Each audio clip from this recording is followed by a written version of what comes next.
90% students ये गलतियां करते हैं। तो देखते हैं क्या आप भी इन्हीं गलतियों को फॉलो करते हैं।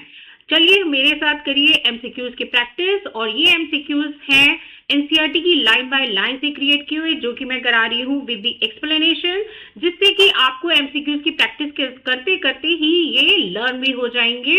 तो स्किप मत करना, क्योंकि लास्ट में मैंने इसमें प्रीवियस ईयर क्वेश्चंस भी रखे हुए हैं। तो इन एमसीक्यूज को सॉल्व करिए और अपना डॉक्टर बनेगा ड्रीम पूरा करिए। तो चलिए बढ़ते हैं अपने टॉपिक की तरफ। टॉपिक है हमारा आज का लिविंग वर्ड का पार्ट 2, यानी कि जो चैप्टर 1 है उसका पार्ट 2 है। और आगे बढ़ते हैं, सब्सक्राइब करना मत भूलिएगा। फर्स्ट क्वेश्चन है हमारा, टेक्सोनॉमी प्राइमरीली इन्वॉल्व्स, मतलब जो टेक्सोनॉमी है तो उसमें क्या इन्वॉल्व होता है, उसमें क्या चीजें रहती हैं। ए है ओनली नेमिंग ऑर्गेनिज्म, बी है characterisation, identification and classification and nomenclature, and C option है ओनली स्टडीइंग फॉसिल, या डी है ओनली स्टडीइंग रिप्रोडक्शन। तो देखिए टेक्सोनॉमी है, टेक्सोनॉमी अगर आपने थोड़ा सा भी पढ़ा होगा तो ये है क्लासिफिकेशन, किसका, लिविंग ऑर्गेनिज्म का। तो देखिए मैंने जो भी क्लासिफिकेशन बोला है, मैं इसलिए आपको ये सारी चीजें हिंदी में भी डिक्टेट कर रही हूँ, क्योंकि आपको सारे टर्म्स क्लियर हो जाए। अगर टर्म्स क्लियर होंगे तो डेफिनेटली आप आंसर भी अच्छे से लगा पाएंगे, राइट। सो जिसने भी नई बुक पढ़ी हुई है या फिर फर्स्ट अटेम्प्ट है तो वो अच्छे से इन चीजों को रिकॉल कर लेंगे, राइट। सो यहाँ पे देखिए ये है हमारा characterisation, identification, classification. This is a right answer. जिसने भी टिक किया है और अपने आंसर जो है कमेंट बॉक्स में लिखना मत भूलना। अपना स्कोर चेक करिए इन्हीं एमसीक्यूज के थ्रू कि आपने अभी तक कितनी प्रिपरेशन कवर कर ली है। ओके, तो आंसर देना मत भूलिएगा। यहाँ पे है characterisation, identification, classification and nomenclature.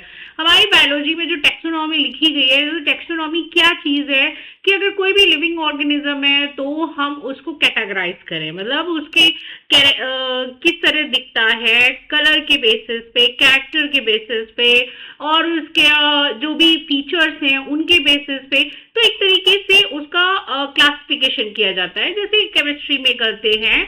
तो इसी तरीके से यहाँ पे भी क्लासिफिकेशन है। ये जो एक्सप्लेनेशन है इसके थ्रू समटाइम्स होता है कि आपके फिलिप्स में भी क्वेश्चंस आ जाते हैं, तो आप इसके जरिए आप अपने फिलिप्स के भी मार्क्स सिक्योर कर सकते हैं। और फोटो देखिए, फोटो जो चीज है तो यहाँ पे मैंने इसलिए अपलोड की है जिससे कि आपके माइंड में ये सारी चीजें सेट हो जाए, क्योंकि जो चीजें हम विजुलाइज करते हैं, देख के पढ़ते हैं, देखते हैं सामने अपने आंखों से, तो वो चीजें ऑलवेज माइंड में रहती हैं, राइट। सो यहाँ पे taxonomy involves the process of characterisation, identification, classification and the nomenclature. ठीक है, उसका नाम भी रखा जाता है, उसके कैरेक्टर क्या है, उसको आइडेंटिफाई कैसे करना है उस बेसिस पे। ओके, नेक्स्ट है systematics differs from simple classification because it also consider। जो सिस्टमैटिक्स है, ठीक है, सिस्टमैटिक मीन्स होता है किसी चीज को सिस्टम से करना, यानी कि आजकल जो एक वर्ड है ना, प्रोटोकॉल फॉलो करना या प्रोसेस फॉलो करना, this is called a system. Okay, आप कोई भी चीज अगर कर रहे हैं तो उसको स्टेप बाय स्टेप लेके जाएंगे, so that is called the systematic, differ from the simple classification। Simple classification क्या है कि अगर आपको मान लीजिए कोई भी चीज दे दी गई, आप किसी रूम में बैठे हैं, आपको बोल दिया जाए कि वुडन की चीजें, प्लास्टिक और जो मेटल की चीजें वो आप क्लासिफाई करिए, तो आप ये इस तरीके से कर लेंगे, बट आप उसके बेसिक नेचर को नहीं समझ सकते। जो सिस्टमैटिक चल रहा है प्रीवियस टाइम से, अपने एंशियंट टाइम से, ओके, तो उसकी बात कर रहे हैं। तो यहाँ पे ए ऑप्शन है ओनली बॉडी साइज, बी है evolutionary relationship among the organism, C है ओनली जियोग्राफिकल डिस्ट्रीब्यूशन, या डी है ओनली रिप्रोडक्टिव रेट। तो देखिए सिस्टमैटिक है, तो सिस्टमैटिक क्या मतलब, जो सिस्टम पहले से चला आ रहा है। तो अब आप आंसर अगर समझ गए होंगे तो आप टिक कर लोगे, that is B, evolutionary relationship among the organism. मतलब जो एंसेस्टर हैं हमारे, तो किसी भी ऑर्गेनिज्म के, तो पास्ट टाइम से लेके अभी तक उसमें कितना चेंज हुआ है, that is called the systematic differentiation, यानी कि सिस्टमैटिक क्लासिफिकेशन। उनके पास्ट टाइम के फीचर्स में और अभी टाइम के फीचर्स में कितना डिफरेंस है, that is called the systematic. So systematic includes classification and the nomenclature, but also considered evolutionary relationship among the organisms. Okay.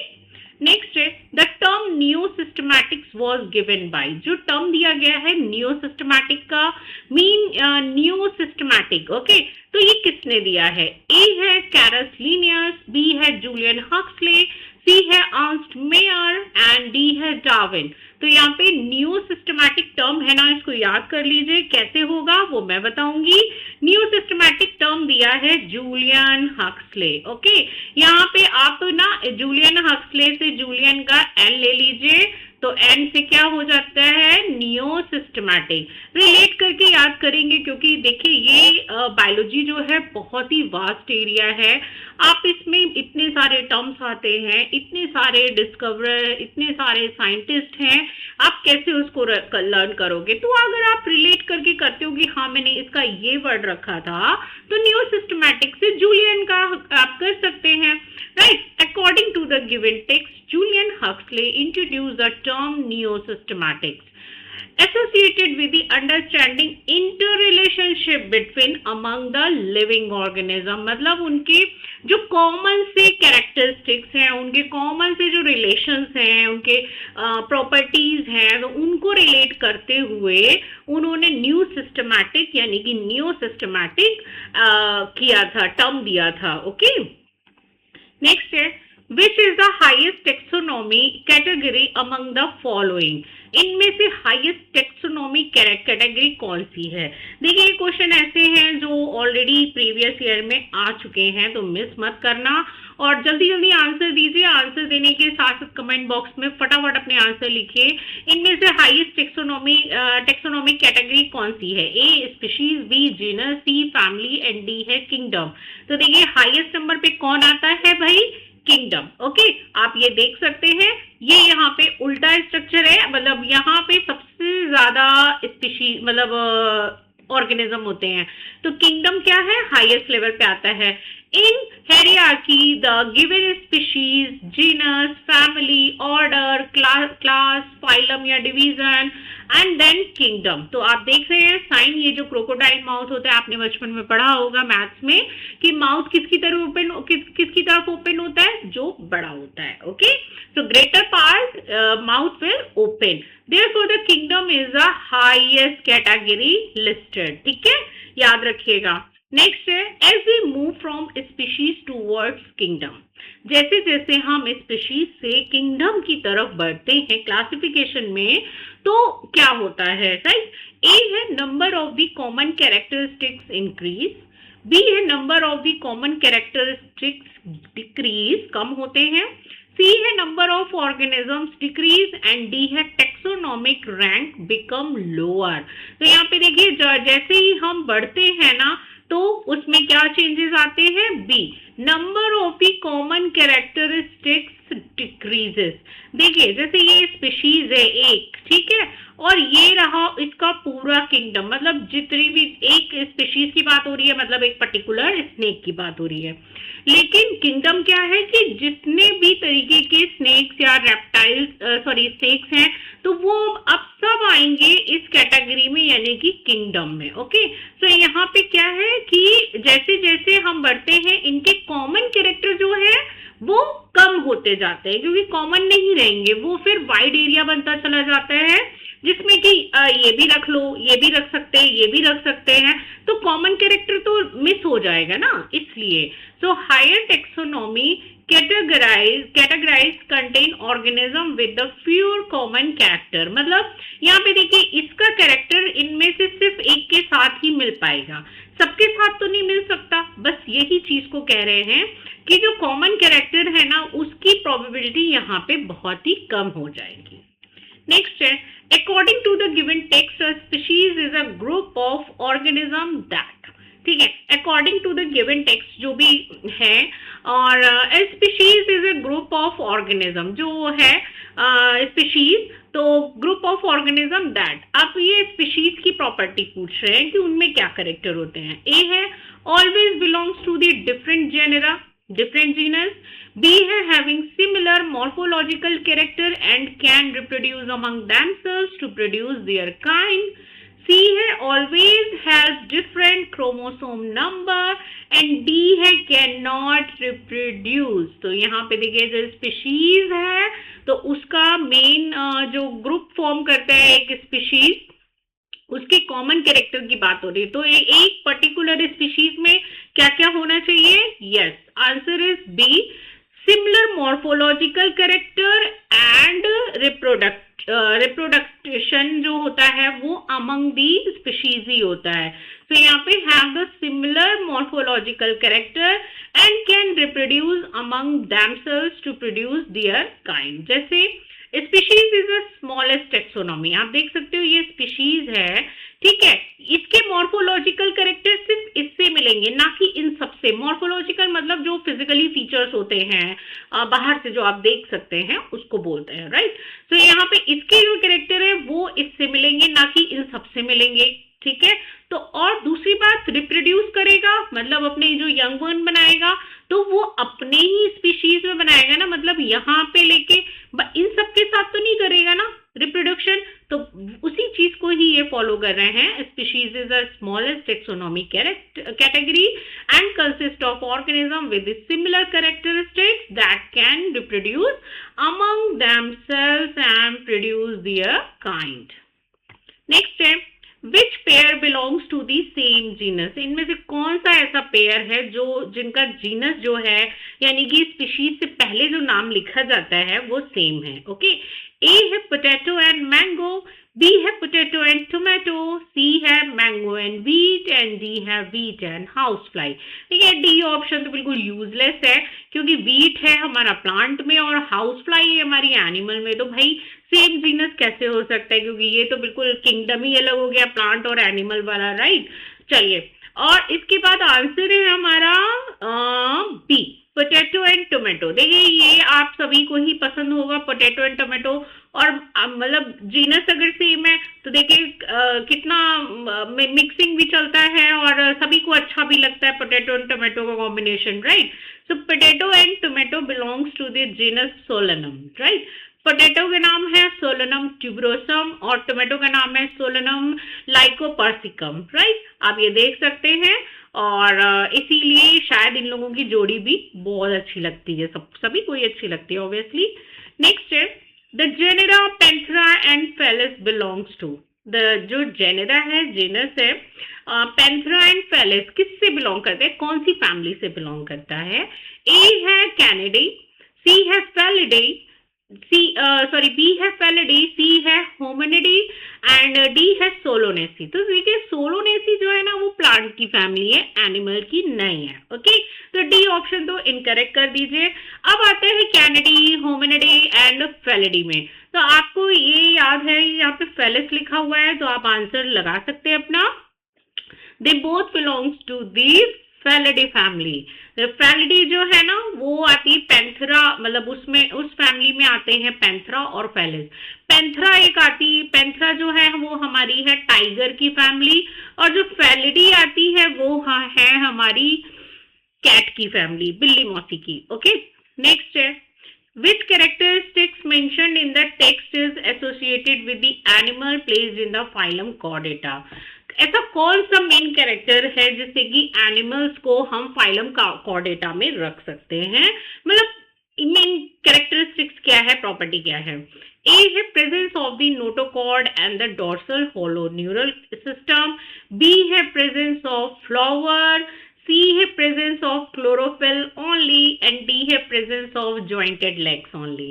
तो देखिए फाइलम कॉर्डेटा में किसी भी एनिमल्स को हम इसलिए रखते हैं बिकॉज उनके थ्रू आउट लाइफ या फिर वंस अपॉन ए लाइफ तो उनके में क्या, उनकी बॉडी में क्या होता है कि नोटोकॉर्ड यानी कि जो ये बैकबोन होती है हमारी वो अपीयर होती है, ठीक है।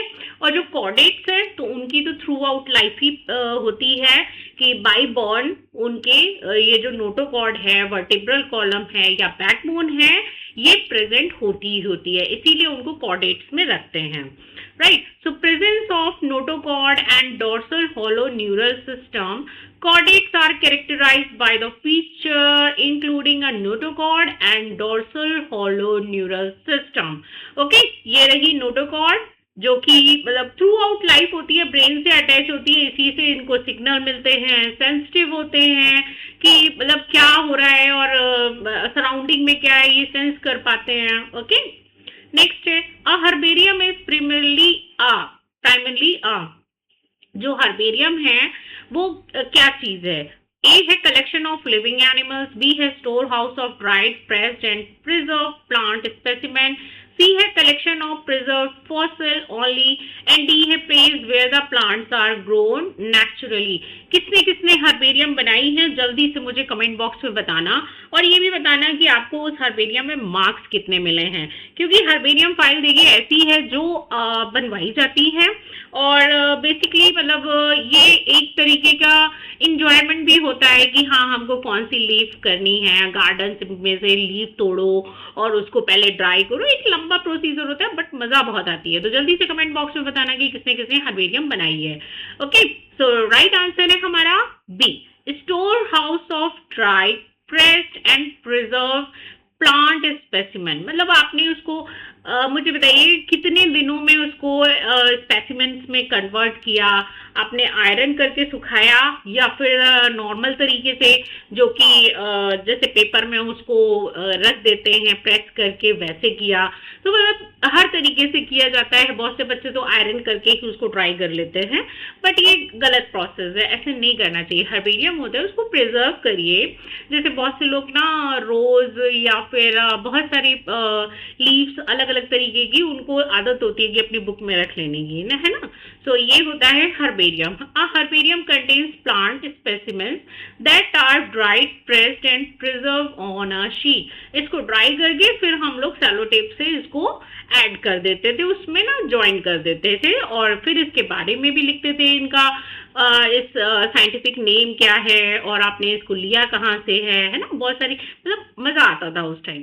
नेक्स्ट है the standard size of herbarium sheet mentioned in the text. जो स्टैंडर्ड साइज है ना, सॉरी स्टैंडर्ड साइज है ना हर्बेरियम का, तो वो क्या है. ठीक है, तो आप ऑप्शन देख लीजिए. 10 into 15 inches, B है 11.5 into 16.5 inches, C है 12 into 18 inches and D है 15 into 20 inches.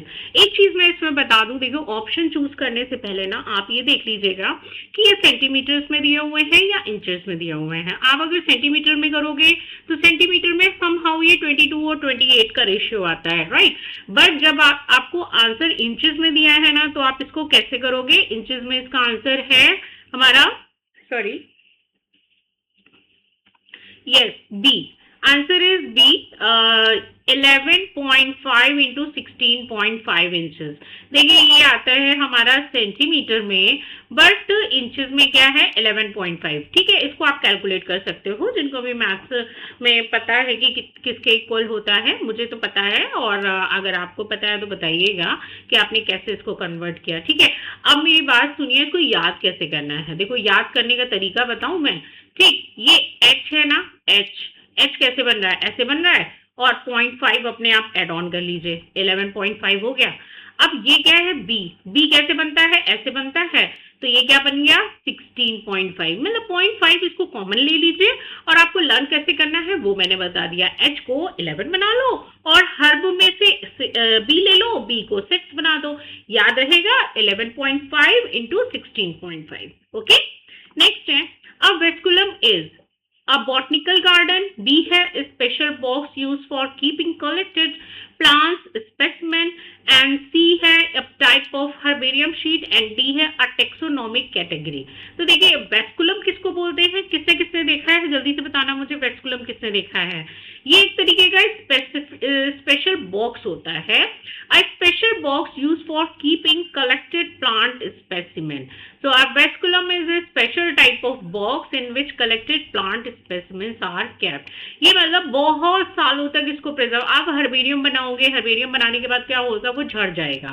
ठीक है, 2 टूट जाएगा अगर आपने उसको अच्छे से नहीं रखा, बट लॉन्ग टाइम में प्रिजर्व करने के लिए इस वैक्यूलम का यूज किया जाता है, जिससे कि वो लीव्स जो है, आपने जो भी चीज स्पेसिमेन करी है, तो वो कभी भी डिस्ट्रॉय नहीं होती, वो ऐसी प्रिजर्व रखी रहती है। ओके, नेक्स्ट है the main purpose of botanical garden includes. Botanical garden क्यों बनाए जाते हैं, राइट?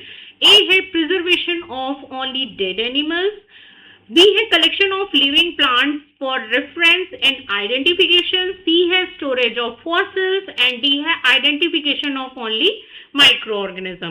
देखिए, बोटेनिकल गार्डन है, बॉटनी से आपको समझ में आ रहा है, ये जूलॉजी और बॉटनी दो में डिवाइड करते हैं। जूलॉजी होती है एनिमल्स की, बॉटनी होती है प्लांट्स की। तो आपका जो फर्स्ट वाला है, तो ये तो मैं इनकरेक्ट कर रही हूँ, क्योंकि ये तो हो ही नहीं सकता, क्योंकि प्लांट एनिमल्स रखे नहीं जाते हैं। बॉटनिकल गार्डन है, गार्डन में हम लोग क्या रखेंगे?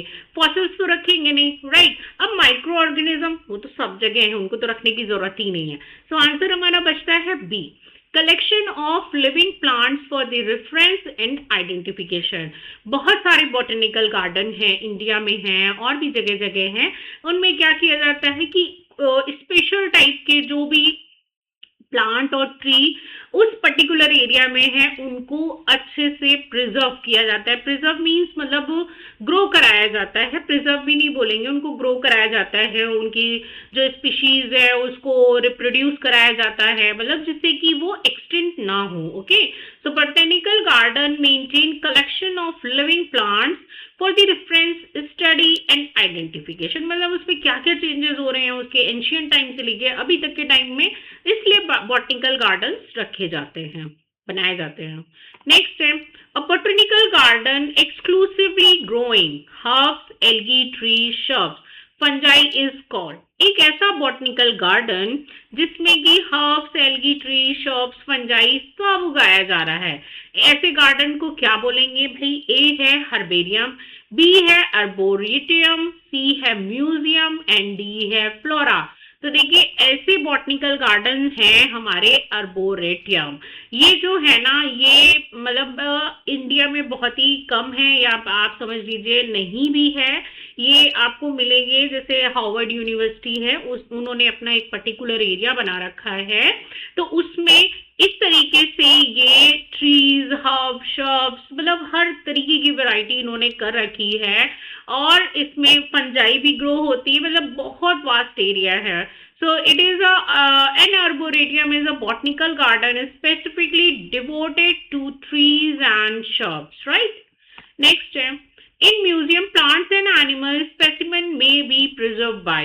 किसी भी म्यूजियम में जो प्लांट्स और एनिमल्स के स्पेसिमेन है, उनको कैसे प्रिजर्व किया जाता है? A keeping them only in the sunlight, मतलब धूप में रखते रहो और उसके बाद उसमें जम्स नहीं लगेंगे तो वो प्रिजर्व रहेगा, क्या ऐसा होता है? बी है preservative solutions and the other preservative methods, मतलब उनके ऊपर आप जैसे पिरामिड्स में आप वो देखते हैं ना ममी, उनको कैसे प्रिजर्व किया गया, उस तरीके से प्रिजर्व करते हैं।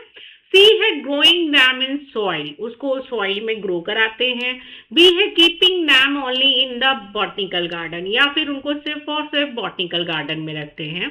तो म्यूजियम में चीजें कैसे प्रिजर्व रहती है? म्यूजियम में क्या दिखाते हैं कि एंशियंट टाइम से लेके चीजें अभी तक वो प्रिजर्व है। ओके, तो ऐसे ही जैसे मैंने अभी आपको पिरामिड का, ममीज का आंसर दिया है कि ममीज में क्या करते थे कि जो डेड बॉडीज होती थी उसके ऊपर और लेप लगा के और उनको प्रिजर्व रखा जाता था, सेम यहाँ पे भी म्यूजियम में होता है। That is preservative solution and the other preservative methods. ठीक है, आप देख सकते हैं ये जैसे ये ट्री है, इनको बिल्कुल सिक्योर रखा गया है, जिससे कि इनको डैमेज भी नहीं होगा, कोई माइक्रो ऑर्गेनिज्म डेड नहीं कर सकता, कोई डिकम्पोजर्स नहीं इसमें लगेगा, ये एज इट इज रहेगा, right? So museum preserve specimens using methods such as a preservative solution, insect boxes, drying, stuffing and pining depends on the specimen। मतलब वो पेड़ किस तरीके का है, वो प्लांट किस तरीके से प्रिजर्व रह सकता है, तो ये उसको उसी तरीके का ट्रीटमेंट देते हैं। नेक्स्ट है the primary purpose of zoological park is to. जो प्राइमरी पर्पस है जूलॉजिकल पार्क का वो क्या है? ठीक है, keep plants for identification, B है keep wild animals in protected environment and study their behavior, C है preserve their dried specimens and D है store herbarium sheet. तो प्राइमरी पर्पस क्या है? Zoological park. जूलॉजिकल पार्क किसे कहते हैं? जो आप कॉमन लैंग्वेज में जू बोलते हैं, ठीक है. जू क्या है? चिड़ियाघर. चिड़ियाघर क्यों? क्योंकि वहां पे सिर्फ चिड़ियाघर क्यों बोलते हैं भाई? मैं तो आज तक समझ में नहीं आया. अगर आपको आया हो तो प्लीज बता देना कि वो रहते तो सारे एनिमल है लेकिन उसको चिड़ियाघर क्यों बोलते हैं, ठीक है.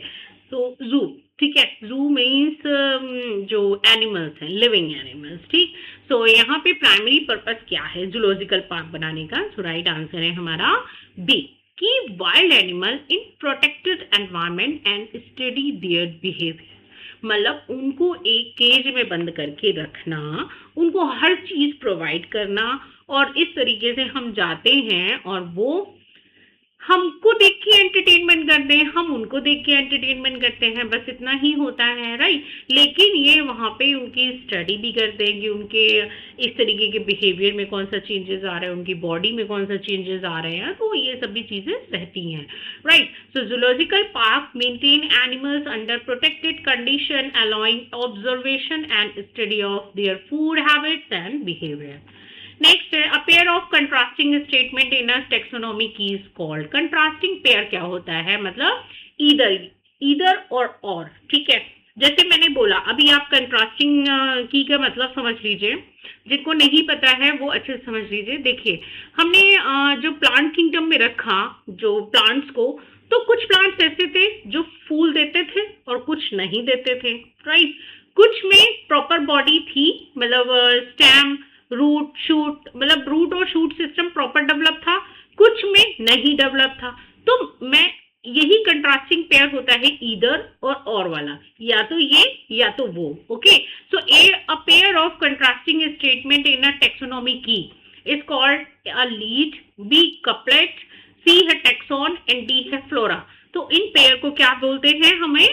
Yes, couplet. जो ये कपलेट्स होते हैं consist of two contrasting alternates, right?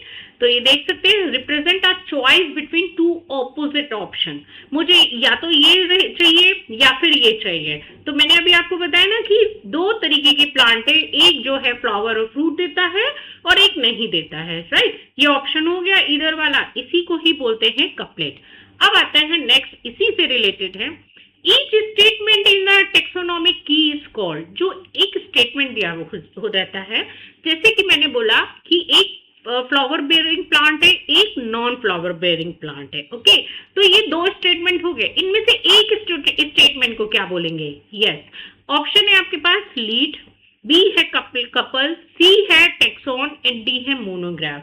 तो आंसर इसका है लीड, ठीक है. देखिए, जो कपलेट था मैंने आपको यही बोला ना कि या तो फ्लावर देगा प्लांट या फिर ये नहीं देगा. दो ऑप्शन हो गए.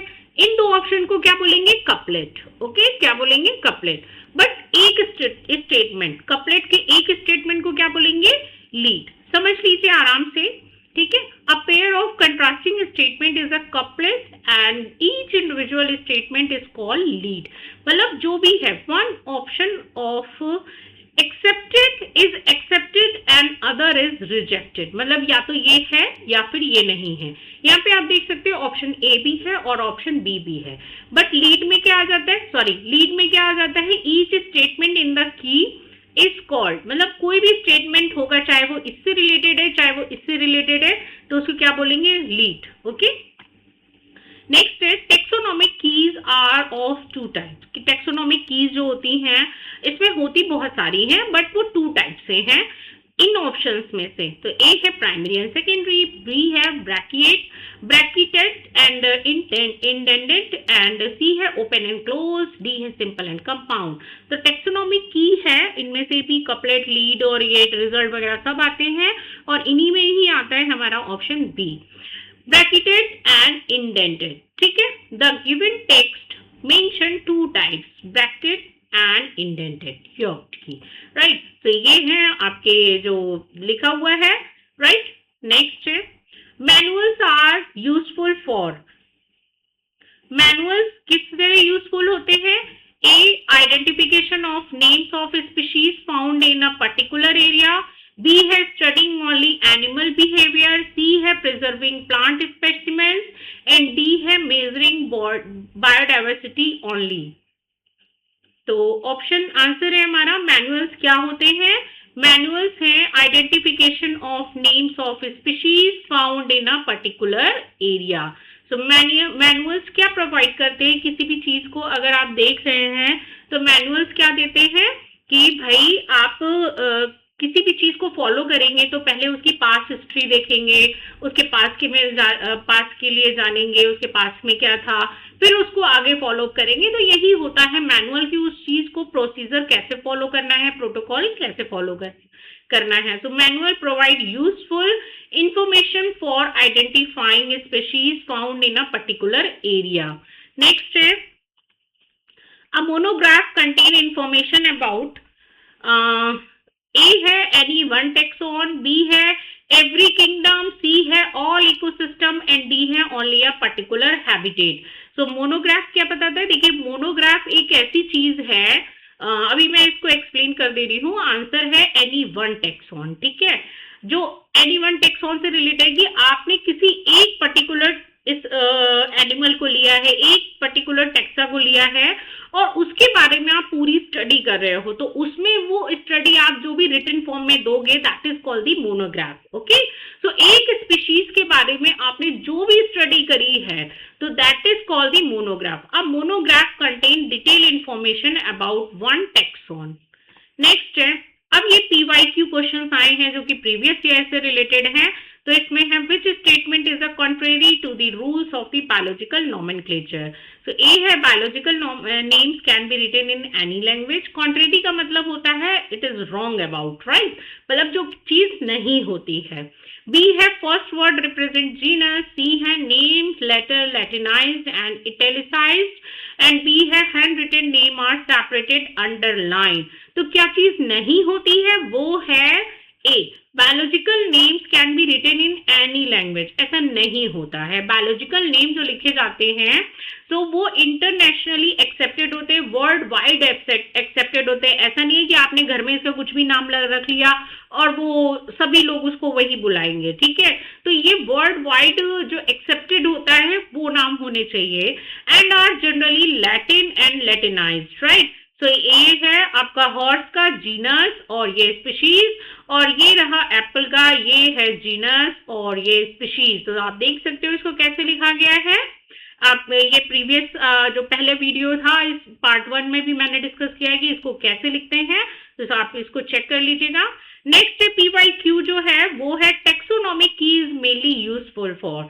जो टेक्सोनॉमिक की है वो किस लिए यूजफुल होती है? A identification, B classification, C nomenclature and D है इवोल्यूशनरी स्टडीज के लिए। तो टेक्सोनॉमिक कीज हम किस लिए बनाते हैं भाई? जो एक पर्टिकुलर आइडेंटिफिकेशन के लिए। अगर मैंने बोला कि होमोसेपियंस, तो होमोसेपियंस दैट मीन्स आपके माइंड में आ जाएगा कि जो अभी प्रेजेंट टाइम जो होमो है मतलब ह्यूमन है उसकी बात कर रहे हैं। होमो इरेक्टस दैट मीन्स कि वो जिन्होंने फायर वगैरह किया था ना, जो फायर का डिस्कवरी की थी, तो उस टाइम के होमो इरेक्टस ने जो टूल्स बनाते थे, तो ये सब चीजें माइंड में रिकॉल हो जाती है कि आप पर्टिकुलर चीज को आइडेंटिफाई कर रहे हो। So a key is an analytical taxonomic aid used to identify organism based on the contrasting character. Next है ये है नीट 2016 का क्वेश्चन जो इसी टॉपिक से रिलेटेड है। Which is a correctly matched herbarium a collection of living plant, B है museum preserve plant and animal specimens, C है botanical garden collection of the dry plants, D है zoological park preserved animals। तो यहाँ पे answer है हमारा museum. देखिए उन्होंने करेक्ट बोला था ना, तो करेक्ट में क्या आएगा? म्यूजियम जो है वो प्रिजर्व करता है प्लांट्स एंड एनिमल स्पेसिमेंस को, ऑलरेडी हम ये डिस्कस कर चुके हैं। नेक्स्ट है ये 2023 का है, नीट का ही है। The basic and smallest unit of classification. इसको देख के ये मत समझिएगा कि बहुत इजी क्वेश्चन आता है, मैं अटेम्प्ट कर लूंगा। आगे भी पिक्चर भी बाकी है, ठीक है। ए है जीनस, बी है फैमिली, सी है स्पीशीज एंड डी है किंगडम। तो यहाँ पे बेसिक स्मॉलेस्ट क्या होता है भाई, स्पीशीज। आपने देखा है कि बिल्कुल लास्ट में आता है species. So species is the lowest and the basic taxonomic category. Genus contain one or more closely related species, right. जैसे आपको बताया था पैंथेरा का और ये है इसका, तो ये है इनकी स्पीशीज और ये है इनके जीनस, ओके। नेक्स्ट है arrange these taxonomic category in ascending order. अब तो आपको ये लग रहा होगा कि अरे ये तो हम भी कर लेंगे, नहीं, अभी तो ये पहले ही चैप्टर है, अभी तो बहुत बाकी है भाई, इतना जल्दी ओवर कॉन्फिडेंट नहीं होते हैं। इसको अरेंज करना है तो सबसे पहले लोएस्ट आता है species, then genus, then family, then order, class, phylum, kingdom. यहाँ फाइलम की जगह डिवीजन भी हो जाता है। फाइलम होता है भाई एनिमल्स पे, डिवीजन होता है प्लांट्स में, राइट। और as we move upward the number of the common characteristics decreases while the number of the organism included generally increases. Vice versa होता है, याद रखिएगा, ये भी क्वेश्चन आ सकता है। ओके, नेक्स्ट है जीनस रिप्रेजेंट। जीनस क्या बताता है? ए है क्लोजली रिलेटेड फैमिलीज, बी है एन इंडिविजुअल ऑर्गेनिज्म, सी है a population of unrelated organisms, D है a group of closely related species. तो यहाँ पे राइट आंसर है हमारा a group of closely related species. क्यों? क्योंकि आप ये समझ लीजिए कि ये जैसे यहाँ पे इन्होंने बोला है कि किंगडम में बहुत ही वाइड स्प्रेड होता है एनिमल्स का, ठीक है, कॉमन कैरेक्टर जो है वो डिक्रीज होते हैं, राइट। अब एनिमल्स तो बढ़ रहा है, लेकिन यहाँ पे जैसे जैसे हम जाएंगे कॉमन कैरेक्टर पास में आता जाएगा, तो जो जीनस है ना, तो वो क्या है कि स्पीशीज, जो group of closely related species यहाँ पे ही तो मिलेगी हमको जीनस में। इसीलिए बोल रहे हैं अ genus comprises one or more closely related species. For example Panthera include species of such lion, tiger and leopard. मतलब इनकी स्पीशीज अलग अलग होती है बट इनका जीनस सेम है। सो अगर इसी तरह एमसीक्यूज की प्रैक्टिस करनी है और with the previous year question, तो आप चैनल को लाइक, शेयर, सब्सक्राइब करना मत भूलिएगा। और प्लीज कमेंट बॉक्स में जरूर बताइएगा कि किसने किसने हर्बेरियम बनाई है और कितने मार्क्स मिले थे और कितने पेजेस रखे थे आपने हर्बेरियम में, राइट। और that is all for today. मिलते हैं नेक्स्ट वीडियो में। Thank you so much for watching this video. धन्यवाद।